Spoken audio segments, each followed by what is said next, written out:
20 Children, a Navajo Story. We're visiting Sedona, Arizona, in the desert and the mountains which expand forever. Century plants rise up to the vast skies that swirl above, and the powdery red dust colors everything around us. By the side of the road, there are Navajos selling jewelry. One woman says she's 54.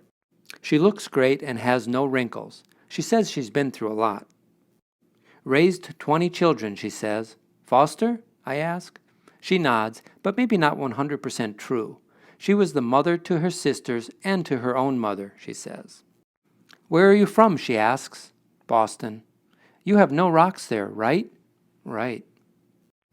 Everything is covered. She cannot believe a life without rocks. I nod, thinking about my broad green lawn and the rocks hidden below the surface, the rocks that I uncovered only when I wanted to plant a tree or build a brick walkway. One year, she says, they traveled to South Dakota to see Sitting Bull. There, they heard of a place called Standing Rock. In a place where everything was covered, they wanted to see this rock. Perhaps it would remind them of home. They searched and searched but could not find it. Finally, they asked someone. When they got there, they laughed. The rock was not even standing. Every summer, she and her family travel on powwow where they dance traditional dances and sell jewelry and Indian souvenirs. All 20 children? Yes. In a bus? No, in a truck with a trailer pulled behind it.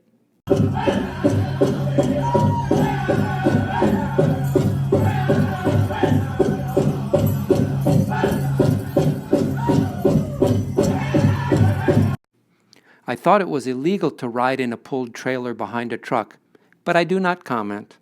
Instead, I smile at her and think, she is an amazing person, so resilient, positive, and adventurous. Someone is trying to get her attention to ask about a price, but she ignores him. She prefers my conversation. Is it because of the topic? Does she think I will buy something? Does she just like me? Are we already down a path together too far to turn back? I continue. We were just talking about how great it would be to travel around the country and work to be able to visit different places while making a living. What if a police officer could go to a new place every month, like in the old days of the Old West, roll into town and say, "Got any work?" The sheriff would say, "Sure, here's a deputy badge." Then he could get to work and discover a whole new place. She nods and smiles. You've been doing that, I say. Her smile lingers. How much is this? He dangles a necklace. I'm already on to the next table and the next story, and yet her story lingers. I return a few days later to buy some dream catchers from my friend, but she's not there. I am saddened that I cannot buy them from her.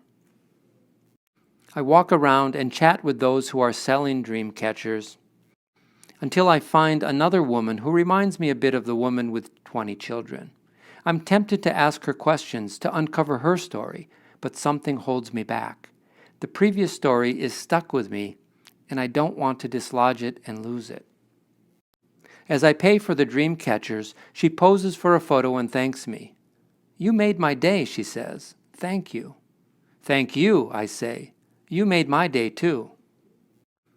That night, I close my eyes and dream of adventures.